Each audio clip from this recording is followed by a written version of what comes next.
Vespa ভিএক্সএল নিয়ে 18 নম্বর sector, মানে উত্তরের মধ্যে সবচেয়ে সুন্দর, গুছানো এবং নিয়মতান্ত্রিক উপায়ে যে শহরটা গড়ে উঠছে সেটা হচ্ছে এই উত্তরে 18 নম্বর সেক্টর। এই 18 নম্বর সেক্টরটার একটা সাংকেতিক নাম আছে, সেটা হচ্ছে রুয়াব। সো আপনারা যারা চিনেন তারা তো জানেনই, আর যারা চিনেন না তাদের উদ্দেশ্যেই বললাম এই কথাটা। সো এই রুয়াবটার এই পাশ দিয়ে যেতে হবে। পাশে কি রাস্তা বন্ধ আছে? না না, খোলা আছে।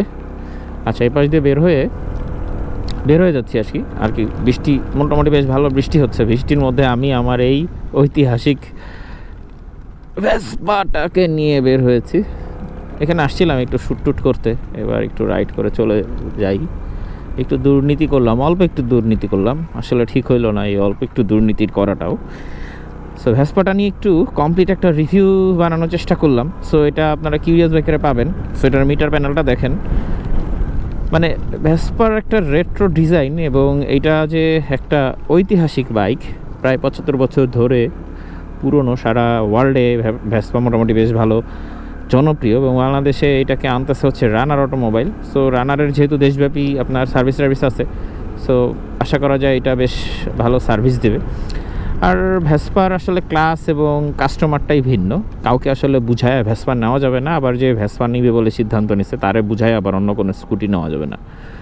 সো এটার যে রেট্রো ডিজাইন, রেট্রো লুক, এইটার কারণেই আসলে এই ভেসপাটা মানুষ বেশি পছন্দ করে। ওই যে বললাম না, যে ভেসপা আসলে পছন্দ করে তারে বুঝায় অন্য কিছুকে আপনি আর কেনাইতেই পারবেন না, নামাইতে পারবেন না। তো যাই হোক, এই ভেসপাটার একটা কমপ্লিট রিভিউ, এই ভেসপাটা কী, কেন, কীভাবে, কত টাকা দাম, কী স্পেসিফিকেশন আছে। ভেসপার কিন্তু বাংলাদেশে আসলে অনেকগুলো ভ্যারিয়েন্ট পাওয়া যায়, 125, 150, ভেসপা ভিএক্সএল, এসএক্সএল। সো কোনটার কত দাম, কী সব বিস্তারিত ওই ভিডিওটার মধ্যে বলার চেষ্টা করছি। সো ওই ভিডিওটা দেখার জন্য আপনাদের সবাইকে আমন্ত্রণ জানালাম। আপনারা কিউরিয়াস বাইকারের চ্যানেলে সেই ভিডিওটা দেখতে পারবেন। সো স্কুটারের একটা মজা আছে কিন্তু ভাই, আমরা যারা মোটরসাইকেল চালাই আমাদের যে অনেক কিছু চিন্তা করা লাগে, ক্লাস, ব্রেক, তারপরে পায়ের ব্রেক, হাতের ব্রেক, গিয়ার টিয়ার, হাবি যাবি।